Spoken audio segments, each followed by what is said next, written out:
Actually mga ka-fixed mind you first time ko lamang pong dumaan dito sa kalsada na ito. Antindi mo rin. Ako ang kinakwento ko sa inyo, totoo. Nakakayaman po kami sa tagal-tagal po ng karir ko sa pagmamaneho. First time lamang po na dumaan ako dito sa kalsada na ito. Good day mga ka-fixed! Ligaya Drive aka Sungay. Maging maligaya kaya ako sa pagdadrive sa kalsada na ito? Aalamin natin yan in this episode of Fix It Dennis, fixing the way we drive.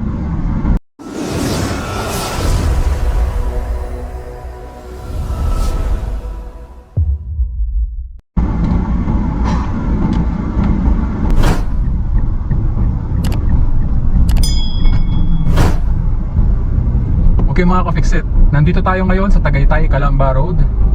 So papliko na tayo dito ngayon sa Ligaya Drive. Signal lang ako ng kanan.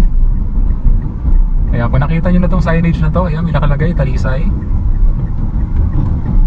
So kanan lang tayo dito.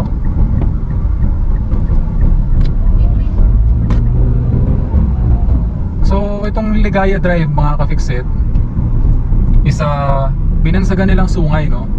I'm not particularly sure kung bakit binansagang sungay itong Ligaya Drive na ito, no? Hindi ko pa yan nasa-search sa Google. Pero kung meron man sa inyo nakakapanood ng video na to at alam niyo bakit binansagang sungay ito, so please comment below para makapagbigay tayo ng tamang information sa ating mga ka-fixit. Okay? So ayan, nasa Ligaya Drive na po tayo mga ka-fixit. So sa mga ganitong pagkakataon mga ka-fixit, we're going on a downhill road, no? I'm currently at second gear.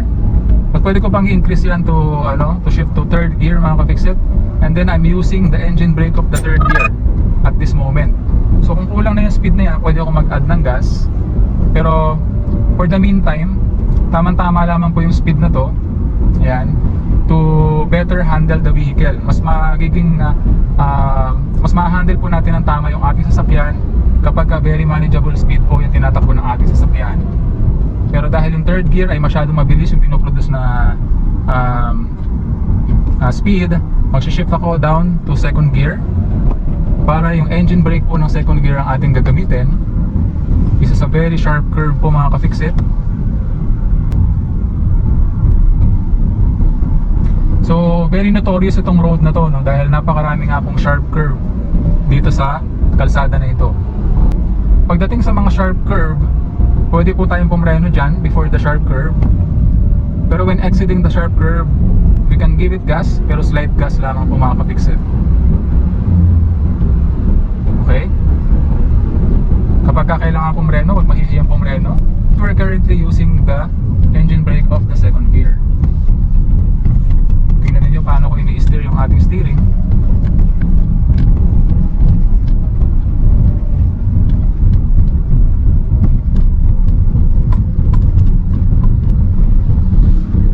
Nakakatuwa magmaneho dito dahil napakaraming curve.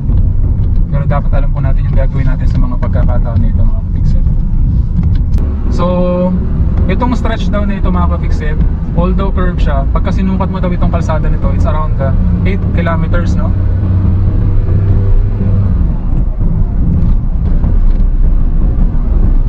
So it's around 8 kilometers mga ka-fixit, and 25 minutes drive. It's a 25 minutes drive daw mga ka-fixit, yung haba nitong kalsada na ito.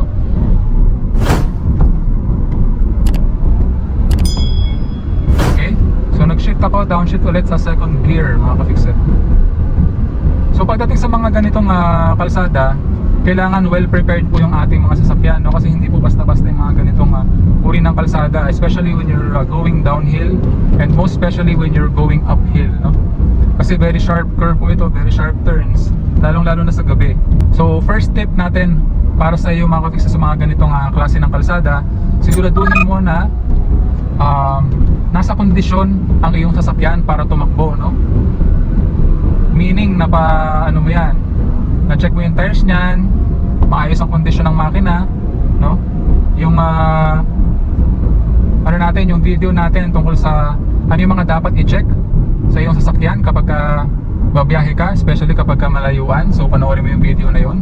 Kung di mo pa napanood yung video nyo, maglalagay ako ng link ng video na sa upper right portion ng video na sa description below para mapanood mo.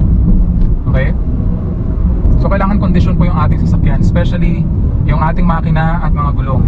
So syempre dapat nasa maayos din kondisyon yung clutch, kasi prone po sa pagkasunog ng clutch kapag dumadaan ka sa mga ganitong klase ng kalsadang, lalong lalo na kapag uphill, kapag steep uphill mga kapikset.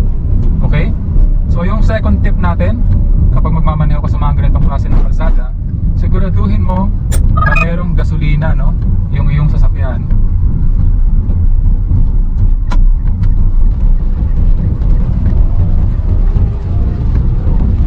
So dapat maraming gasolina yung iyong sasakyan, kasi pag nagmaneho ka sa ganitong kalsada, especially sa gabi at naubusan ka ng gasolina, nako, napakahirap. Walang gasoline station dito mga kapikset, no? So maraming horror stories na akong naririnig tungkol sa kalsada na ito, tungkol sa lugar na ito. So very unfortunate kapag dito ka naubusan ng gas. So, siguraduhin mo maraming gas yung sasakyan pag dadaan ka dito. Tingnan nga natin tong, pero no parking. Bawal pala mag-park dito. Gusto ko sana tingnan yung view. So another useful tip kapag when you're driving on a downhill and uphill road, kagaya nitong Ligaya Drive, so pwede mong i-turn off yung AC mo, yung aircon na iyong sasakyan, then ibaba mo na lang ng half or full yung iyong mga windows dito sa passenger side, driver side, pati sa likuran, para makapasok ng maayos yung hangin. So hindi rin naman ganun kainit dito, so pwede nyo patayin yung inyong aircon, no? Para magamit ng engine yung full capacity niya, yung full power niya, para ma-distribute niya yung kanyang power through the transmission papunta sa wheels na yung sasakyan, at magamit mo lahat ng power na yon para maging smooth yung iyong pagmamaneho, lalong-lalo na sa uphill, sa mga ganitong klase ng kalsada. Syempre kapag naka-on po kasi yung ating aircon, kumakain po yan ng power from the engine. Okay? So para ma-maximize natin yung power ng engine, pwede mong patayin na lamang yung aircon. Okay mga ka-fixit, pero sa pagkakataon na to, hindi ko pinatay yung ating aircon dahil meron po tayong pasahero at kailangan po nila yung aircon mga ka-fixit. And basically, kailangan rin po na malinaw po yung audio ng boses ko para mas marinig po ninyo ako ng maayos. Okay? Kasi pag pinatay po natin yung aircon, kailangan natin buksan yung mga bintana eh. Okay? So tuloy na po natin itong pagmamaneho na ito mga ka-fixit. Nag-stop over lamang po tayo dito sa Layuna de Taal.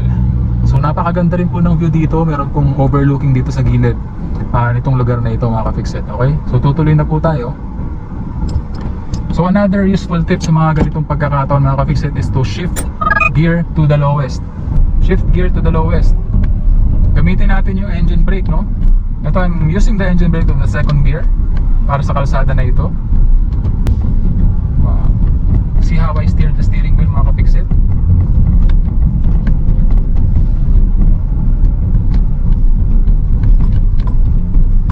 Pero pakawalan ko rin yung ating brake pedal at times para hindi siya mag-overheat.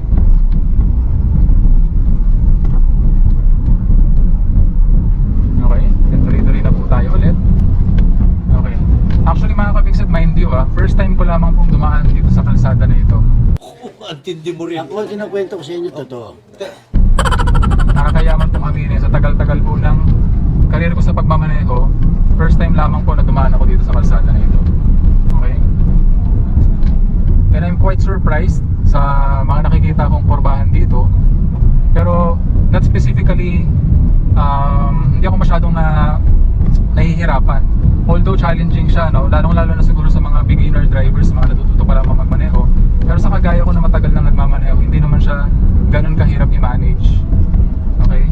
So yan, kaya tayo nagbibigay ng mga tips para maging safe po yung pagmamaneho natin sa mga ganitong klase ng kalsada.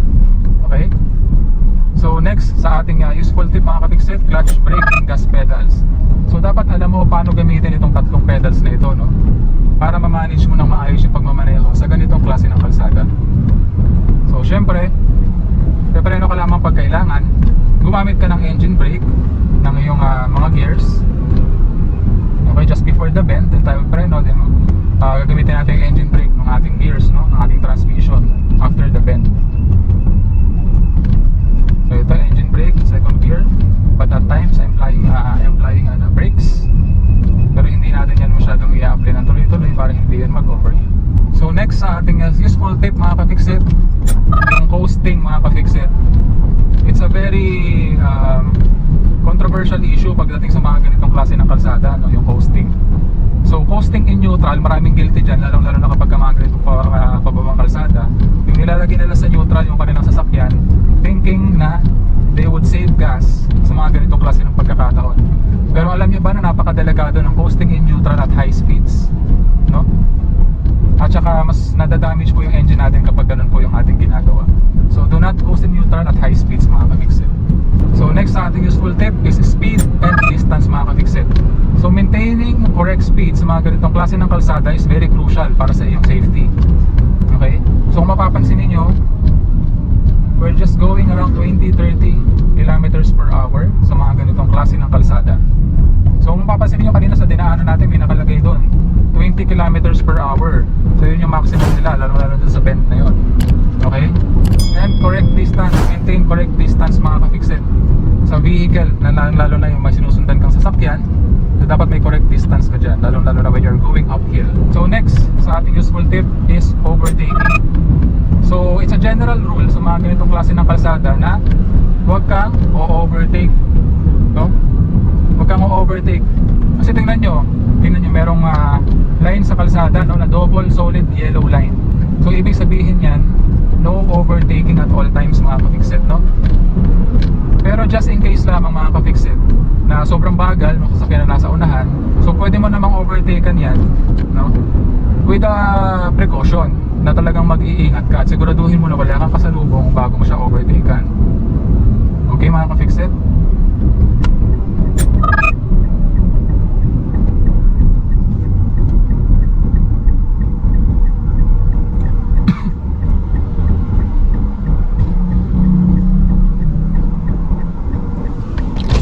Good morning po. Ay, good afternoon.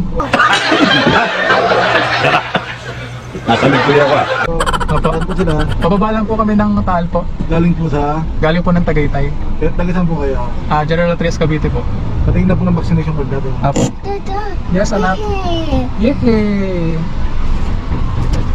Ito po yung sa asawa ko, boss. Ito po yung sa akin. Salamat po. Babay ka na.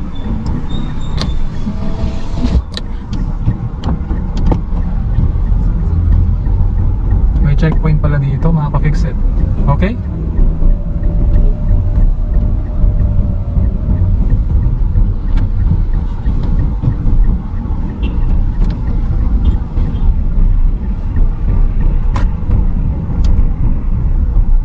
Okay, so we're through to the Ligaya Drive, no?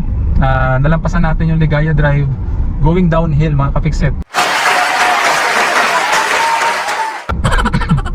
Okay? So meron pa akong ibang nilayout na mga useful tips, no? Sa pagmamaneho kapag tayo ay nagmamaneho sa mga ganitong klase ng kalsada, going downhill or going uphill man yan.